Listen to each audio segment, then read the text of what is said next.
আতঙ্ক, চাঞ্চল্য ছড়িয়েছে গোটা এলাকায়।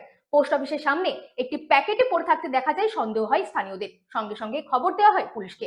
পুলিশ ঘটনাস্থলে পৌঁছে প্যাকেটটি উদ্ধার করে নিয়ে যায়। এবার ক্যানিং এর পোস্ট অফিসে বোমা আতঙ্ক, এলাকায় পৌঁছাচ্ছে প্রশাসন এবং বম্ব স্কোয়াড।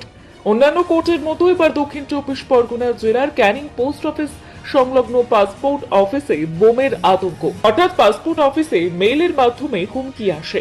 ঘটনাস্থলে পৌঁছায় প্রশাসন। পাসপোর্ট অফিস এবং পোস্ট অফিস একত্রিত হওয়ায় পোস্ট অফিসের মানুষজনকে ইতিমধ্যেই বাইরে বার করে দেওয়া হয়েছে। চলছে তদন্ত। এলাকায় আতঙ্ক সৃষ্টি হয়েছে। सुबह 10 बजे तक हम लोग को मेल आया था डिवीजन से। बोल दिया गया है कि एक थ्रेड आया है मेल के माध्यम से, इसीलिए हम लोग को बोल दिया था कि आप लोग 12 से 2 बजे तक डिस्टेंस मेंटेन कर लीजिए और ऑफिस से दूरी में रहेगा। कहाँ से मेल आएगा? हम लोग को सुपरिटेंडेंट से मेल किए थे।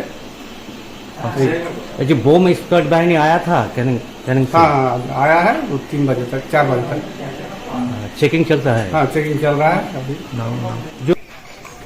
ওই মেল এসেছিল ডিভিশন অফিস থেকে, যে কোথা থেকে মেল এলো?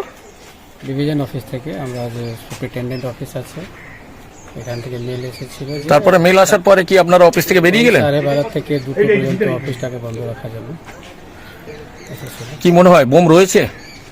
ওরা ধরে এসেছে স্কোয়াডটা। লোকাল যখন আপনারা এই মেলটা পেলেন, লোকাল থানাকে বা প্রশাসনকে জানিয়েছিলেন? হ্যাঁ জানানো হয়েছে। তারপরে হাওড়ার খাদিনাথ ব্রিজ সংলগ্ন এলাকায়